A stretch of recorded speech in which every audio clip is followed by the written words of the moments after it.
This is the plaintiff, Krista. She says her landscaper of 2 years hit her fence post with his lawnmower, cracking it and making the gate inoperable.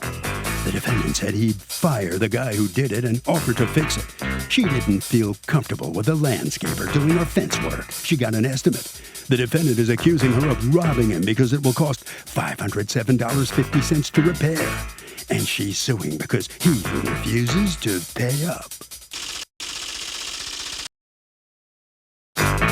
This is the defendant, Cody Rollison. He says he told the plaintiff he also does fence work and would be happy to repair her fence. She initially agreed. Then a few weeks later told him she'd hired a real fence guy and presented him with an astronomical amount for the repair. The plaintiff turned into a nasty woman with him. He feels she's trying to scam him, and he refuses to be scammed by anyone. He's accused of fouling up a fence. All parties, please raise your right hands. People's Court is now in session. The Honorable Judge Marilyn Leon is now presiding. Litigants have been sworn, Your Honor. Thank you, Douglas. You're welcome, ma'am. Okay, Ms. Krista, tell me what happened here. Okay, last year in September, we were heading out on vacation and we texted Mr. Rollison to make sure he was coming because we hadn't heard from him. And the next day we heard from him and he said he and or his crew were at my house mowing. So that was September 20th. September 24th, we came home from vacation and our gate, the double gate, was hanging off its hinges. And the post that holds the gate was cracked from the top to the bottom.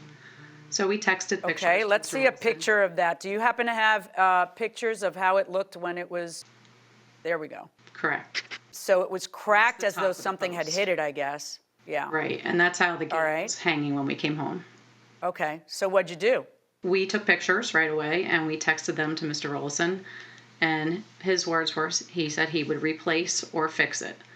And I wasn't comfortable with that, being that we have 3 large dogs, and I wanted to make sure they were securely contained within our yard. So I actually, at the beginning, you kind of were comfortable with that. He said he'd fix it, but then he didn't fix it, and several weeks passed. So it wasn't until a little bit later that you said, you know what, now that I think about it, I really want my fence fixed by a fence guy. Actually, no. Would that be accurate to say? No, I got the estimate the very next day. It was September 25th. I had contacted my fencing contractor immediately. And when he said, I can fix it, what did you say? I never said anything. I just got the estimate and sent it to him the very next day because I really didn't want him to fix it.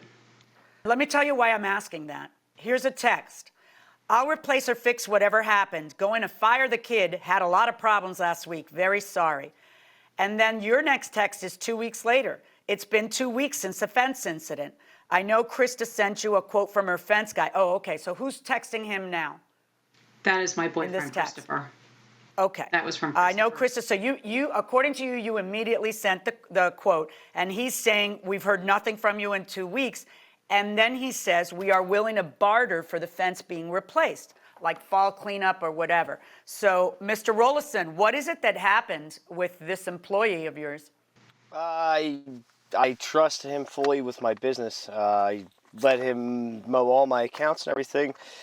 There's a misconstrue when things happen on jobs. They don't tend to tell the boss. And so when they told me that the fence was broken, my first reaction was, I will fix it, I'll replace it, we'll make it happen. I mean, I do tree work for a living, the landscaping thing, we do it all. Things break, it does happen.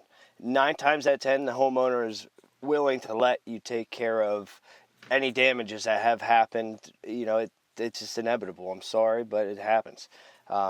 Yeah, sure. I mean, it's an accident, but here's the thing. Can I ask you, did you talk to your guy and ask him, did you hit the fence?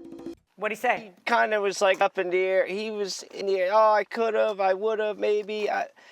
I'm going to say probably, yes. I would say that. Okay. You ended up, well, if not him, then who?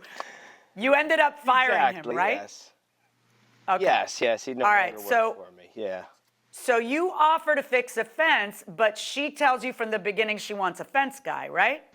That's it. From what I remember, it was okay for us to fix it because I've done everything on their property for them, from trees to lawn to. Yeah, I know, but fences are fences and landscape. Other than that, they're both in the backyard. It doesn't necessarily mean because you're good at pruning trees that you're good at fixing fences. Have you ever fixed a fence before? Yes, I have. I have done about 8 jobs. I've totaled probably about $70,000 worth of fences between the past from that job. Oh, you said on, 50,000 in your answer to the complaint. Okay. Well, and it's what would going up. that be? That would be in repairs when you guys wreck it, or you actually get hired to do a full fencing job? Full fencing, yes. Okay. Full fencing. All right, so let me ask you this. You say that in the beginning she was willing to let you do it. How long was she willing to let you do it before she decided she wasn't willing to let you do it?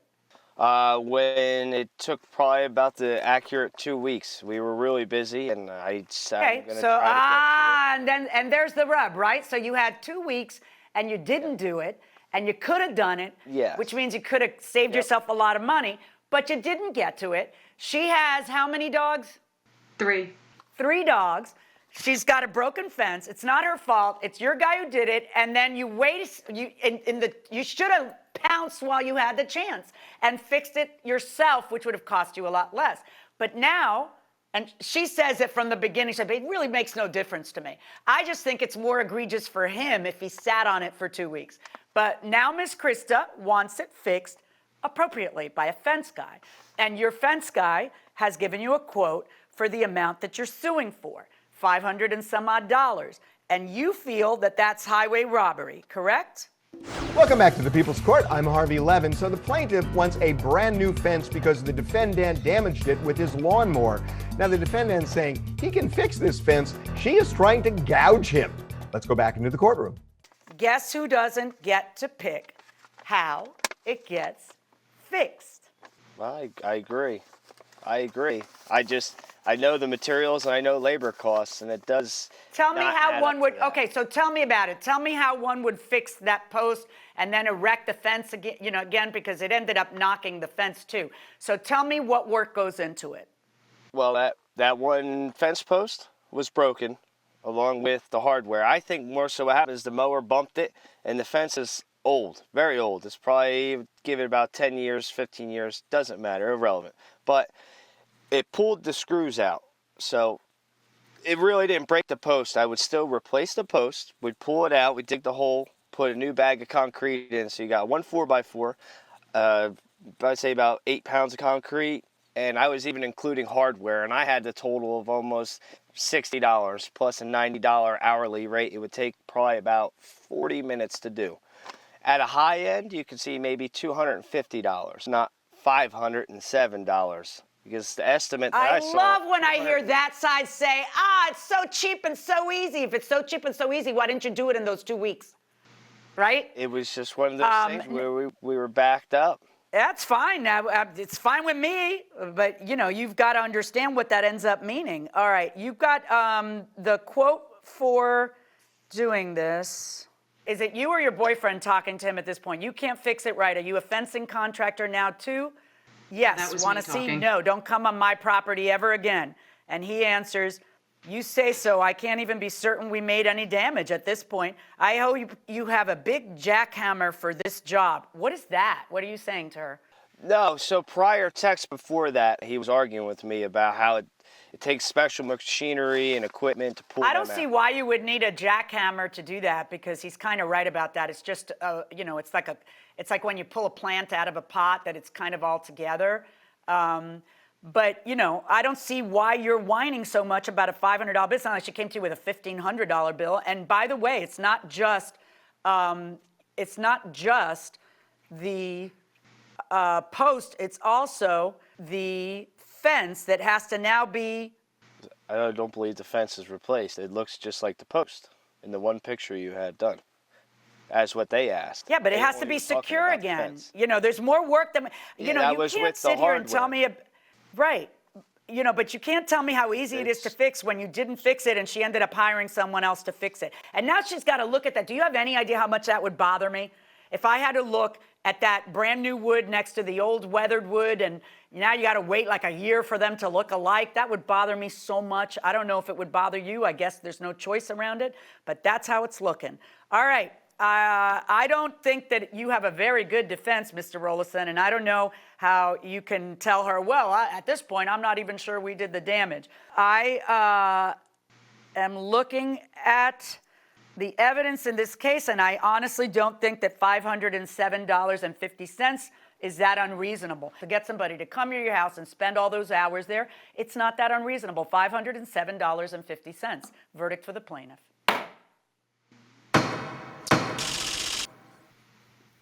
So the plaintiff is going to get her money. Mr. Rollison, let me ask you, what do you think about what the judge just had to say to you and her explanation? How do you respond?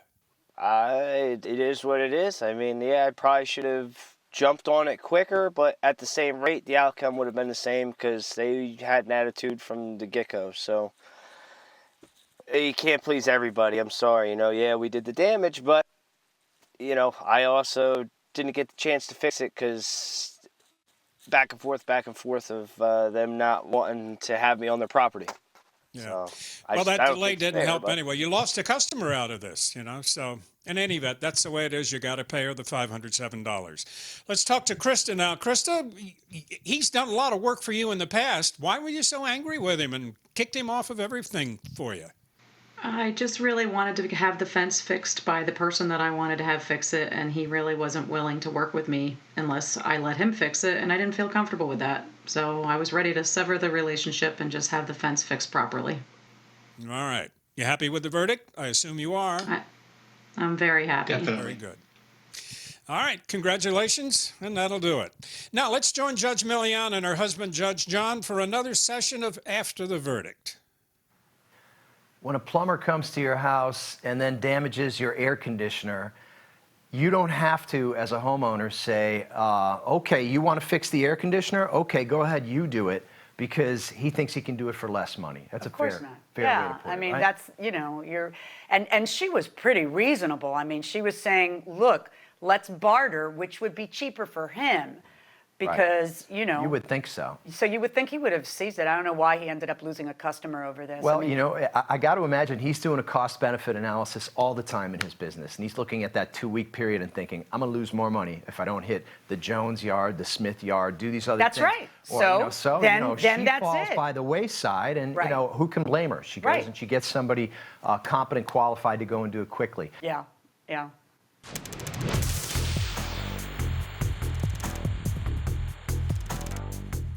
Well, Sofa, look, if there is violence in an apartment and the landlord cannot stop it by going to them and saying, stop it or else, the landlord can evict because it creates a problem for other tenants in the building and could even constitute a safety threat. That will do it for this case. Litigants for the next case on the way into the courtroom right now.